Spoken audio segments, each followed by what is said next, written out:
Hello my dear boys and girls. ஒரு நல்ல தொடக்கமே பாதி வெற்றிக்கு சமம் அப்படின்னு சொல்லி கேள்விப்பட்டிருக்கேன். சரியா? இந்த வாட்டி நானும் சரி நீங்களும் சரி அதை என்ன செய்ய போறோம் அப்படின்னா முயற்சி பண்ணி பார்க்க போறோம். Let's have a very good start today. பசங்களா இன்னையில இருந்து 18 அடுத்த மாசம் 18ஆம் தேதி வரைக்கும் உங்களுக்கு நான் என்ன செய்ய போறேன் அப்படின்னா டெய்லி சேலஞ்சஸ் கொடுக்க போறேன். இது உங்களுக்கு ரெக்கார்டட் வீடியோஸ்ல வந்துடும். லைவ் கிளாஸ் இல்லாம ரெக்கார்டட் வீடியோஸ். சரியா? எவ்ரி சிங்கிள் டே இன்னையில இருந்து அடுத்த 30 நாளைக்கு நமக்கு இந்த டெய்லி குவார்டர்லி சேலஞ்ச் இருக்க போது. இந்த குவார்டர்லி சேலஞ்சை நீ ஒழுங்கா ரெகுலரா என் கூட சேர்ந்து ஃபாலோ பண்ற அப்படின்னா பிசிக்ஸ்ல நீ கண்டிப்பா குவார்டர்லியில 95 அபவ் ஏன் சென்டமும் நிச்சயமா எடுக்க முடியும். ஒரு நாள் கூட இதை மிஸ் பண்ணிடாத. அதிகபட்சம் 20 நிமிஷம் 25 நிமிஷம் டெய்லி என் கூட ஸ்பெண்ட் பண்ணிட்டே வா. நான் எல்லாத்தையும் உனக்கு நடத்துறேன். சூப்பரா படிக்க சொல்லித்தரேன். சரியா? இப்போ நம்ம குவார்டர்லி சேலஞ்ச்ல முதல்ல ஃபர்ஸ்ட் வீக் நம்ம என்ன செய்ய போறோம் அப்படின்னா ப்ராப்ளம் சால்வ் பண்ண போறோம். நம்மளால எவ்வளவு ப்ராப்ளம் சால்வ் பண்ண முடியுமோ அவ்வளவு ப்ராப்ளம்ஸ் நம்ம என்ன செய்ய போறோம் அப்படின்னா எல்லா இம்பார்ட்டன்ட் ப்ராப்ளம்ஸையும் இந்த சீரீஸ்ல கவர் பண்ண போறோம். So let us start. ரொம்ப வளவலன்லாம் நான் டைம் வேஸ்ட் பண்ண விரும்பல. இன்னைக்கு நம்ம 11th ஸ்டாண்டர்ட் பசங்களுக்கு என்ன செய்ய போறோம் அப்படின்னா எக்ஸசைஸ் ப்ராப்ளம்ஸ் செகண்ட் சாப்டர்ல இருந்து ஆரம்பிக்க போறோம். ஓகேவா? எக்ஸசைஸ் ப்ராப்ளம்ஸை செகண்ட் சாப்டர்ல இருந்து நம்ம ஸ்டார்ட் பண்ண போறோம். ஸோ பிஃபோர் ஓகே, ஒரே ஒரு விஷயம், இதுக்கு எனக்கு டெய்லி சப்போர்ட் பண்ணு. டெய்லியுமே இந்த சீரீஸ் நான் உங்களுக்கு ஆரம்பிக்கிறேன், இதுல நான் கிளாஸ் எடுக்கிறேன் அப்படின்னா பிரசன்ட் சார் அப்படின்னு சொல்லி அத்தனை பேரும் கட்டாயமா இதுல கமெண்ட் பண்ணணும். அத்தனை பேருமே மறக்காம நம்ம சேனலுக்கு சப்ஸ்கிரைப் பண்ணிக்கணும், வீடியோவை லைக் பண்ணணும். நல்லது செய்யணும்னா கூட அதுல ஏதோ ஒண்ணு வாங்க வேண்டி இருக்கு பசங்களா. அப்படிதான் இன்னைக்கு உலகம் இருக்கு. என்னோட சுச்சுவேஷன் நீ புரிஞ்சுப்ப அப்படின்னு நினைக்கிறேன். இதெல்லாம் நடந்தது அப்படின்னா என்னால இந்த வீடியோவும் ரெகுலரா பண்ண முடியுது. இல்லைன்னா அதுக்கு நிறைய எதிர்ப்புகள் இருக்கு. சரியா? ஸோ சப்போர்ட்ன்றது எனக்கு இதுல அடுத்த 30 நாளைக்கு ரொம்ப ரொம்ப அவசியமா தேவைப்படுது. சரியா நல்ல பிள்ளைங்கள? இப்போ நம்ம கிளாஸ் சால்வ் பண்ண ஆரம்பிக்கலாம். அதுக்கு முன்னாடி ஒரே ஒரு விஷயம், இந்த ஆட்டோ ஃபோக்கஸ் வழக்கம் போல நான் என்ன பண்ணிட்டேன் அப்படின்னா ஆன்ல வச்சுட்டேன். அதை மட்டும் ஆஃப் பண்ணிடுறேன். சீக்கிரமா சீக்கிரமா சீக்கிரமா. அவ்வளோதான். ஓகே, இப்போ ஃபோக்கஸ்ல மாறி மாறி வராது. எஸ், இப்போ முதல் கேள்வியை சால்வ் பண்ண ஆரம்பிக்கலாம். ஒரு வாட்டர் ஃபவுண்டைன் இருக்கு on the ground, sprinkles water all around it. ஒரு வாட்டர் ஃபவுண்டைன் என்ன பண்ணுதுன்னா கிரவுண்ட்ல தண்ணியை ஸ்பிரிங்கிள் பண்ணுது, தண்ணி தெளிச்சுட்டே இருக்கு. சரியா? If the speed of the water coming out of the fountain is v. கொஸ்டின்ல நமக்கு ஸ்பீட் என்ன கொடுத்திருக்காங்க அப்படின்னா v அப்படின்னு கொடுத்திருக்காங்க. சரியா? calculate the total area of the fountain that gets wet. Okay, area கண்டுபிடின்றாங்க. ஆனா இது என்ன ஷேப்? இது ஒரு water fountain on the ground, sprinkles water all around it. All around it. அப்ப இந்த பேசிக்கா தண்ணி எனக்கு எப்படி ஸ்பிரிங்கிள் ஆகுது அப்படின்னா ஒரு சர்க்கிள் மாதிரி, ஒரு கிரவுண்ட்ல அந்த சர்க்கிள் மாதிரி அந்த தண்ணி என்ன ஆயிட்டே இருக்கு அப்படின்னா எனக்கு ஸ்பிரிங்கிள் ஆயிட்டே இருக்கு. யானே சார் எனக்கு புரியவே இல்லையே அப்படின்னா இரு நான் புரிய வைக்கிறேன். அந்த பர் இப்போ எனக்கு இங்க ஒரு வாட்டர் ஸ்பிரிங்கிள் இருக்குன்னா அது என்ன செய்யும், எனக்கு தண்ணி எப்படி தெளிக்குது இல்லையா? இப்ப இந்த தண்ணி எனக்கு என்ன பண்ணுதுன்னா இதான் இப்ப அந்த ஸ்பிரிங்கிள்னு வச்சுக்கோ. கரெக்டா எனக்கு இதுல சுத்த வரல, பட் பேசிக் ஐடியா என்ன அப்படின்னா இது இப்படி சுத்தி சுத்தி எல்லா பக்கமும் தெளிக்குது. அப்ப அது சுத்தி சுத்தி எல்லா பக்கமும் தெளிக்கும் போது இது ஒரு சர்க்குலர் ஷேப்ல இருக்குமா? இப்படி சென்டர்ல வச்சுப்போம், இப்ப கரெக்டா இருக்கும். எல்லா பக்கமும் இது சுத்திட்டே தெளிக்கும் போது சர்க்குலர் ஷேப்ல சுத்தி தண்ணி தெளிக்கும். அப்ப பேசிக்கா இது ஒரு சர்க்கிள். அப்போ ஒரு சர்க்கிளோட ஏரியா கண்டுபிடிக்கணும்னா அப்ப எனக்கு முதல்ல ஏரியா ஆஃப் சர்க்கிளோட ஃபார்முலா என்ன? Pi r square. ஸ்பீடு வின்னு சொல்லியிருக்கான், ஆனா ரேடியஸே தரலையே. ரேடியஸ் இருந்தா தானே நீ வெலாசிட்டியை கண்டுபிடிக்க முடியும். அப்போ ஃபர்ஸ்ட் திங், இந்த ப்ராப்ளமை கரெக்டா நச்சுன்னு சால்வ் பண்ண நம்ம என்ன செய்ய போறோம் அப்படின்னா we are going to take or இது ஒரு சர்க்கிள் இல்லையா? சோ இப்போ நான் இங்க சொல்றத நல்லா ஞாபகம் வச்சுக்கோ. இஃப் ஒரு சர்க்குலர் பாத் இருக்கு அப்படின்னாலே, இஃப் சர்க்குலர் பாத் ஒரு இடத்துல இல்ல ஒரு சர்க்கிள் மாதிரி ஏதோ ஒண்ணு சுத்துதுனாலே நிச்சயமா அந்த இடத்துல சென்ட்ரிபீட்டல் ஆக்சலரேஷன் இருக்கணும். சரியா? என்ன இருக்கணும்? centripetal acceleration இருக்கணும், which is v square divided by r. so simple a equal to v square divided by r. இது centripetal acceleration அப்படின்னு எடுத்து எழுதலாம். சரியா? இப்போ if the speed of water coming out of the V கொடுத்துட்டாங்க, calculate the total area of the fountain that get wets கொடுத்துட்டாங்க. எனக்கு தண்ணி வந்து மேல இருந்து கீழே ஊத்துது. ஒரு ஃபவுண்டன்ல தண்ணி வந்து என்ன செய்யுது, மேல இருந்து கீழே ஊத்துது. அப்போ மேல இருந்து கீழே ஊத்துது அப்படின்னா அது வந்து ஃப்ரீ ஃபால்ல இருக்கும். அப்போ அது ஃப்ரீ ஃபால்ல இருக்கிறதுனால நான் ஏவோட இடத்துல ஜி சப்ஸ்டியூட் பண்ண போறேன். விச் மீன்ஸ் எனக்கு இந்த ஃபார்முலா எப்படி தெரியுமா மாறிடும், இப்போ g equal to v square divided by r. Okay, g equal to v square divided by r. இதுல இருந்து நான் என்ன கண்டுபிடிக்கணும், ரேடியஸ் கண்டுபிடிக்கணும். அப்ப radius r is equal to v square divided by g அப்படின்னு நான் சப்ஸ்டியூட் பண்ணிக்கலாம். இதான் ரேடியஸ் உடைய ஃபார்முலா. அப்ப எனக்கு ஒன்ஸ் ரேடியஸ் தெரிஞ்சிடுச்சுன்னா இதை பை ஆர் ஸ்கொயர்ல சப்ஸ்டியூட் பண்ணலாமா? அப்போ இங்க பாரு, ஏரியா ஆஃப் சர்க்கிள் எடுத்துப்போம். ஸோ ஏரியா வந்து pi r square. So A equal to pi into r உடைய வேல்யூ என்ன, v square divided by g. அப்போ ஏரியாவுடைய வேல்யூ பை இன்டூ, ஓகே, இது வி ஸ்கொயர் பை ஜிக்கு ஹோல் ஸ்கொயரா, அப்போ v to the power 4 g to the power square. அவ்வளவுதான், இதான் final answer. A equal to pi v to the power 4 divided by g square இருக்கு பாரு, இதுதான் வந்து என்னது ஃபைனல் ஆன்சர். அவ்வளவுதான்டா, இதான் இந்த ப்ராப்ளம். இப்படிதான் இந்த ப்ராப்ளம் சால்வ் பண்ணணும். It's very important problem upcoming quarterly எக்ஸாமுக்கு. இப்ப அடுத்த கேள்விக்கு வரும். நெக்ஸ்ட் கொஸ்டின்ல நமக்கு என்ன கேட்டிருக்காங்க அப்படின்னா, calculate the area of a triangle for which two of its sides are given by vectors அப்படின்னு சொல்லி ரெண்டு வெக்டார்ஸ் நமக்கு இங்க கொடுத்திருக்காங்க. ஒன்னு வந்து என்ன அப்படின்னா a vector equal to 5i cap minus 3j cap. இன்னொன்னு b vector கொடுத்திருக்காங்க. b vector வந்து என்ன அப்படின்னா 4i cap plus 6j cap. So ரெண்டு வெக்டார்ஸ் இருக்கு. calculate the area of the triangle. இப்போ ஃபர்ஸ்ட் நம்ம ஏரியா ஆஃப் ட்ரையாங்கிள் ஃபார்முலா என்னன்றதை எடுத்து எழுதும். ஏரியா ஆஃப் ட்ரையாங்கிள், ஓகே, நம்ம வந்து என்ன செய்வோம், 1/2 இன்டூ, இப்போ இங்க பாரு 1/2 இன்டூ, இதை நான் எப்படி எடுத்து எழுத போறேன் அப்படின்னா மேக்னிடியூட் ஆஃப், இப்படி ரெண்டு ஸ்ட்ரெயிட் கோடு போடுவேன். அந்த கோடு போட்டா அதுக்கான அர்த்தம் வந்து என்னது, magnitude. So magnitude of a vector cross b vector 1/2 into magnitude of a vector cross b vector. அப்போ ஃபர்ஸ்ட் நீங்க கண்டுபிடிக்க வேண்டியது என்ன தெரியுமா, அப்போ a vector cross b vector உடைய வேல்யூ வந்து என்னது, இதை கண்டுபிடிச்சாதான் சம்மே போட முடியும். அதனால ஃபர்ஸ்ட் எடுத்த உடனே இப்போ வந்து நம்ம என்ன செய்ய போறோம், அந்த a vector cross b vector value கண்டுபிடிக்க போறோம்.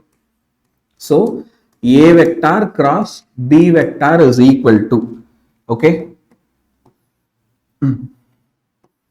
இங்க நம்ம கிராஸ் ப்ராடக்ட் பண்ண போறோம். அப்ப கிராஸ் ப்ராடக்ட் பண்ணும்போது நம்ம ஃபர்ஸ்ட் என்ன செய்யணும், i cap minus j cap k cap. இந்த இடத்துல மைனஸ் வரணும், என்னன்னாலும் அதை மறந்துடாத, மறந்துட்டுனா தப்பாயிடும். சரியா, இந்த இடத்துல மைனஸ், ஜேக்கு மைனஸ் வரணும். அடுத்து வந்து நம்ம என்ன செய்வோம், இப்போ இங்க தப்பர் ஏக்கு என்ன வேல்யூ இருக்கு, ஏல ஐ கேப் பக்கத்துல 5 இருக்கு, ஜே கேப் பக்கத்துல -3 இருக்கு. அப்ப என்ன பண்ணு, ஃபர்ஸ்ட் இந்த இடத்துல 5 போடு, அப்புறம் இந்த இடத்துல வந்து -3 போடு, கே கேப் இல்லைன்னா 0 போட்டுக்கும். அதே மாதிரி இங்க வா, இங்க ஐ கேப்புக்கு 4 இருக்கு, ஜே கேப்புக்கு 6 இருக்கு. ஸோ 4 இருக்கு, 6 இருக்கு, அகைன் கே இல்லைன்னா 0 போட்டுக்கும். சரியா, இப்ப இதை மல்டிப்ளை பண்ணுவோமா, மல்டிப்ளை பண்ணும்போது அகைன் அழகா நல்ல பிள்ளையா பொறுப்பா எடுத்து எழுதுவோம். ஃபர்ஸ்ட் நான் வந்து என்ன செய்ய போறேன் அப்படின்னா ஐ கேப் உடைய வேல்யூ, ஐ கேப் வச்சுக்கிட்டு தப்பர் இந்த 3 எடுத்துன்னு போய் 0 கூட மல்டிப்ளை பண்ணும். 3 into 0 என்ன வரும், 0. சரி, நெக்ஸ்ட் 6 எடுத்துட்டு போய் வந்து 0 கூட மல்டிப்ளை பண்ணணும். அப்ப இது அகைன் வந்து என்ன ஆயிடும், 0 -0. இப்ப மைனஸ் ஜே கேப் போடும்.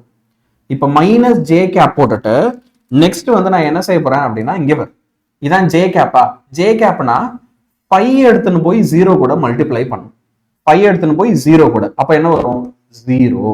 சரி, அப்புறம் இங்க இந்த 0 எடுத்துன்னு போய் 4 கூட மல்டிப்ளை பண்ணும், 0வும் 4. அப்ப 0வும் 4னா அது ஒரு -0. இல்லங்க எல்லாமே 0 ஆகுது அப்படின்னா இரு ஒரு, இப்ப கே கேப்புக்கு வரும். இப்ப கே கேப் வரும்போது நான் இந்த ரெட் கலர்ல மார்க் பண்றேன், கவனி. இப்ப இதான் கே கேப்பா, அப்போ 5 எடுத்துன்னு போய் நான் 6 கூட மல்டிப்ளை பண்ணணும், 5ம் 6ம்.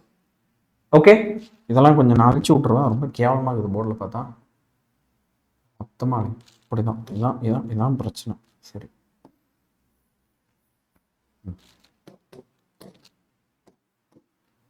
5 minus 3 0வா? ஆமா. 4 6 0. இப்போ கடைசி இதுக்கு வரும். 5 எடுத்துன்னு வந்து 6 கூட minus 3 எடுத்துன்னு வந்து 4 கூட மல்டிப்ளை பண்ணி என்ன வருதோ எடுத்து எழுது.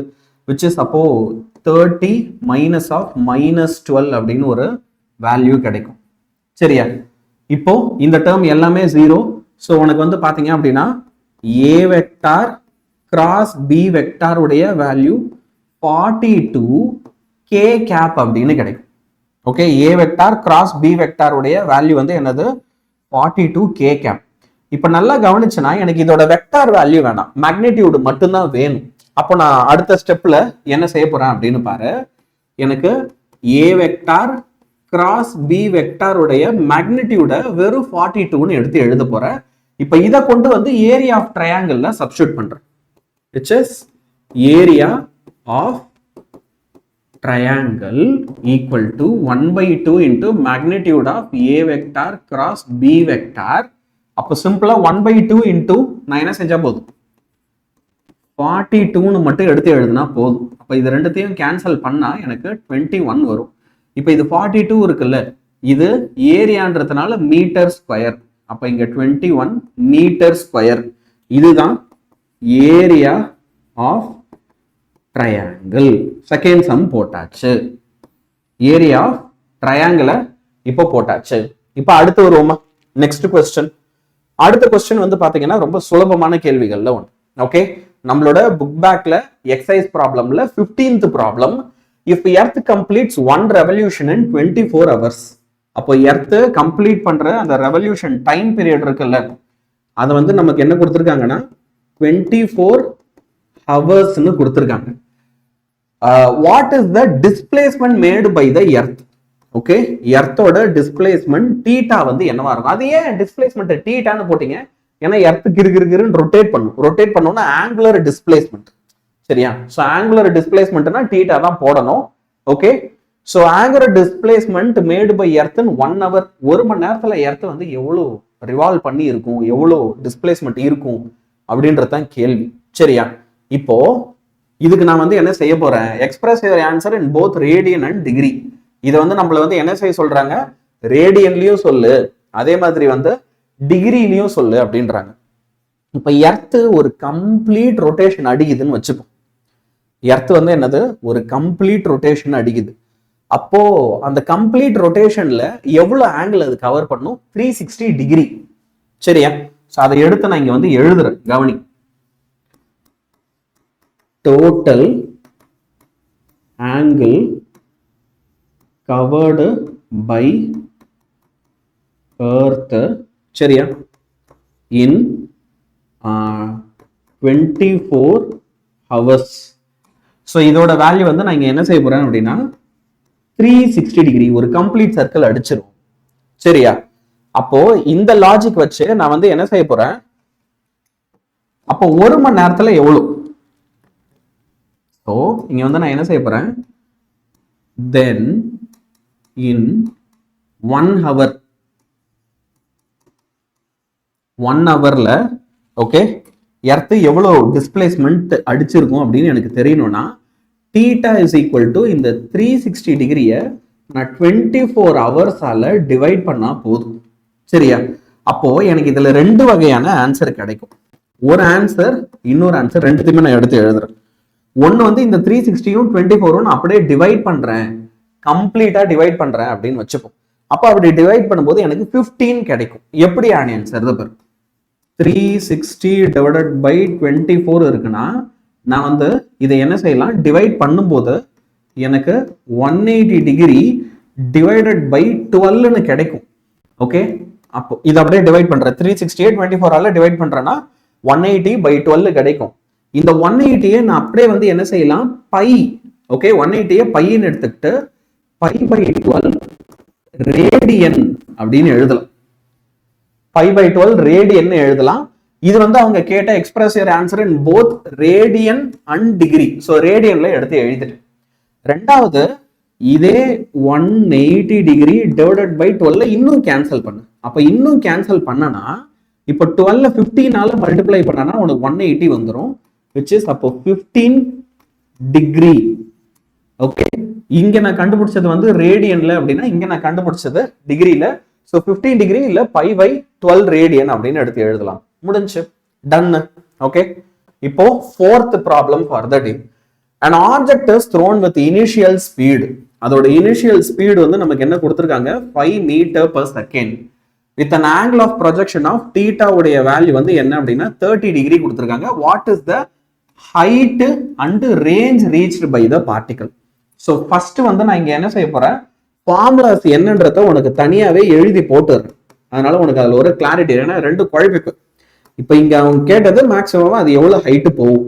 அப்போ ஹைட்டுக்கான formula u² sin² θ divided by 2g. சரியா, u² sin² θ divided by 2g, இது ஒரு ஃபார்முலா. நெக்ஸ்ட் ரேஞ்சுக்கான ஃபார்முலா வந்து என்னது? இப்போ ரேஞ்ச் எடுத்துக்கிட்ட அப்படின்னா u² sin 2θ divided by g வரும். இது ரேஞ்ச் உடைய ஃபார்முலா. நிறைய ஸ்டூடெண்ட்ஸ் நான் நிறைய நேரத்துல என்ன பார்த்திருக்கேன்னா இந்த ரெண்டு ஃபார்முலாவையும் குழப்பிப்பாங்க. நீ குழப்பிக்காம தெளிவா இருக்கு. இந்த ஃபார்முலா மனப்படமா உனக்கு தெரியும்னா சம்ஸ் எல்லாம் டக்கு டக்குன்னு சால்வ் பண்ணிட்டு போயினே இருக்கலாம். இப்போ ஃபர்ஸ்ட் நான் வந்து என்ன செய்யறேன், ரேஞ்ச் கண்டுபிடிக்கிறேன். சாரி, மேக்ஸிமம் ஹைட் கண்டுபிடிக்கிறேன். Maximum height is equal to u² இருக்கா. ஸோ அந்த u² தான் இனிஷியல் வெலாசிட்டி, விச் கொஸ்டின்ல அவங்க வந்து என்ன கொடுத்தாங்க, 5 மீட்டர் per செகண்ட். அப்போ அது வந்து நான் என்ன செய்ய போறேன், 5 whole square sin² 30 degree divided by இங்க வந்து என்ன இருக்கு 2g. ஸோ 2 into g ஓட இடத்துல 9.8. யானே சார் நான் g ஓட இடத்துல 10ன்னு போட்டுக்கலாம். ஆனா நம்ம ஸ்கூல்ல ஆன்சர் ரொம்ப அக்யூரேட்டா செக் பண்ணுவாங்களா அப்படின்றத பாத்துக்கோ. ஏன்னா ஒரு சில ஸ்கூல்ல அந்த கடைசி நீட் ஜெயில அப்படி தேவையில்லை, நீ ரஃபா போட்டாலே போதும். உண்மை அப்படிதான் அங்க இருக்கும். ஆனா ஸ்கூல்ல என்ன தெரியுமா செய்யறாங்க, அநியாயத்துக்கு கிராஸ் செக் பண்றாங்க. ஸோ கொஸ்டின்ல 10 எடுத்துக்கோன்னு அவங்க சொல்லாம நீயா 10 எடுக்காத, 9.8னா 9.8 அப்படின்னே வச்சு போடு. சரியா, இப்போ இதை சால்வ் பண்ணா என்ன ஆகும் பாரு, இங்க 5 இருக்கு அப்படின்னா 25ன்னு மாறிடும். sin 30க்கு 1/2, அப்ப அதை ஸ்கொயர் பண்ணா 1/4 divided by 2 into 9.8 which is 19.6. 9.8 12 multiply பண்ணா 19.6. சரியா, இப்போ இதை நம்ம சால்வ் பண்ணா ஓகே நமக்கு ஆன்சர் 0.318 அப்படின்னு கிடைக்கும். 0.318 மீட்டர். இதுதான் வந்து மேக்சிமம் ஹைட்டு இந்த ப்ராப்ளம்க்கு. ஓகேவா, சரி, இது மேக்சிமம் ஹைட் யானே சார். அவங்க ரேஞ்ச் கேட்டாங்கல்ல, அப்ப அதையும் நம்ம கண்டுபிடிக்கணும் தானே. நிச்சயமா ரேஞ்சும் நம்ம என்ன செய்யணும், கண்டுபிடிக்கணும். அப்போ ரேஞ்சோடைய ஃபார்முலால u² which is again square sin 2 into 30 degree, ஏன்னா sin 2θ டிவைடட் பை கீழே வந்து ஒரு 9.8. அப்போ 25 into sin 60க்கு என்ன வரும், sin 60க்கு வந்து √3/2 வரும். சரியா, sin 30க்கு 1/2னா இங்க வந்து சைனுக்கு √3/2 டிவைடட் பை 9.8. ஸோ 25 into √3 வேணா 1.732ன்னு எழுதிக்கும்.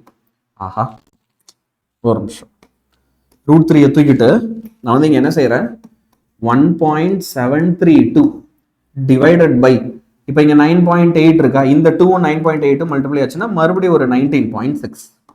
அப்போ ரேஞ்சுக்கு சரியா 25 1.732னா 35 கிட்ட 40 கிட்ட போயிடுமா. ஸோ ஃபைனல் ஆன்சர் அப்போ உனக்கு இங்க வந்து என்ன கிடைக்கும் அப்படின்னா 2.21 மீட்டர் கிடைக்கும். இதை கால்குலேட் பண்ணினா சரியா. அப்போ பழமா இதையும் வந்து என்ன செஞ்சிடலாம், எடுத்து எழுதிடலாம். Range is equal to 2.21 metre. Okay, டன்னா. இப்போ இந்த மாதிரி சம்பளம்லாம் ஒரு நல்ல விஷயம் என்ன, ஒரு பேச்சுக்கு இது வந்து நீ ரவுண்ட் ஆஃப் பண்ணியிருந்தனா 20 இருந்திருக்கும். 20 இருக்கு பார்த்து கேன்சல் பண்ண கொஞ்சம் ஈஸியா இருக்கும். அதனால ரவுண்ட் ஆஃப் பண்ணி போடலாமா, டீச்சர்ஸ் கிட்ட கேட்டுக்கணும். அந்த 10ன்னு போட்டா நீங்க எனக்கு மார்க் தருவீங்களா, நீ ஒரு வாட்டி ஓப்பனா கேட்டு கூட போடு. இல்லைன்னா கொஞ்சம் மல்டிப்ளை எல்லாம் பண்ணி கஷ்டப்பட்டு தான் ஆன்சர் எடுத்துன்னு வர மாதிரி இருக்குது. அதான் சுச்சுவேஷன். அடுத்து, a football player hits the ball with a speed 20 meter per second at an angle of 30 degree. So ஒரு ஃபுட்பால் பிளேயர் ஒரு பால் அடிக்கும் போது என்ன வெலாசிட்டியில் அடிக்கிறாப்புல அப்படின்னா 20 மீட்டர் per செகண்ட்ல. அதே மாதிரி அதோட ஆங்கிள் ஆஃப் ப்ரொஜெக்ஷன் வந்து என்னவா இருக்கு அப்படின்னா 30 டிகிரியா இருக்கு. Horizontal direction as shown in the figure. நம்ம புக்ல வந்து அதுக்கு ஒரு படம் கொடுத்துருப்பாங்க. அந்த படம் வந்து எப்படி இருக்கும் அப்படின்னா இந்த மாதிரி. சும்மா ஒன்றும் இல்லை, ஒரு பால் இருக்கும், அந்த பாலை ஒரு தம்பி ஹரிசாண்டெல்லாம் எட்டி விடுவாப்புல.